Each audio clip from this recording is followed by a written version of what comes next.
L'insécurité, c'est d'abord l'ennemi du développement. La criminalité est à la base de la pauvreté. Donc, c'est-à-dire, il y a la pauvreté entraîne la criminalité. Donc, c'est pour cela qu'on doit d'abord lutter vraiment contre la pauvreté. Donc, on doit faire tout pour faire en sorte que la pauvreté puisse être un peu réduite. Bon, ça, c'est un fait. Deuxième cas où on va donc arriver, c'est-à-dire qu'il y a des techniques qu'on peut utiliser pour démanteler l'auteur d'un crime. Et il y a des techniques, on parle de la criminalistique. La criminalistique, c'est la science qu'on utilise dans le but de démanteler l'auteur d'un crime. Donc on utilise plusieurs techniques pour démanteler l'auteur d'un crime. Pourquoi? Parce que nous sommes obligés de savoir qui a fait quoi, comment et pourquoi.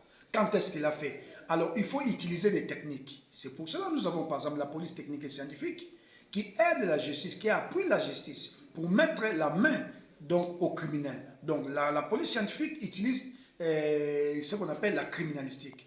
Donc, on peut travailler sur les ADN, on peut travailler sur l'identification, parce que si les gens ne sont pas identifiés, c'est pour ça que nous parlons de l'identité à l'identification. On a parlé normalement de ça. On a écrit aussi aux autorités pour qu'on puisse appliquer ça, de l'identité à l'identification, même par rapport aux biens.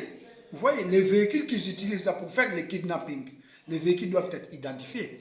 Néanmoins, même s'il y a des plaques d'immatriculation, mais il y a une autre identification qu'on utilise en criminalistique qui n'a rien à y voir avec l'immatriculation, tout ça. Donc, vous voyez, donc ce sont des éléments qu'on peut utiliser. Et quand il y a un crime, et les criminels verront seulement directement, dans moins de temps, on peut mettre la main. Donc, c'est-à-dire que nous devons vraiment appliquer la criminalistique proprement dite, d'une manière efficace et renforcer la police technique et scientifique qui est le maillot, parce qu'on ne peut pas parler de la police judiciaire sans pourtant parler de la police technique et scientifique.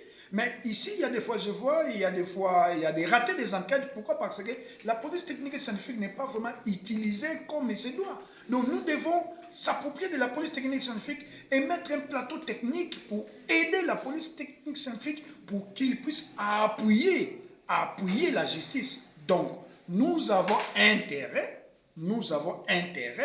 de passer dans la vitesse supérieure de l'identité à l'identification. Et c'est facile. Si on applique ça, vous allez voir comment les enquêtes vont aboutir. Parce que chez nous, vous voyez, les enquêtes aboutissent difficilement. Pourquoi? Parce qu'il y a des préalables pour que les enquêtes puissent aboutir. Donc, nous devons maintenant corriger, savoir le modus operandi, comment est-ce que les gens là pratiquent pour faire les crimes.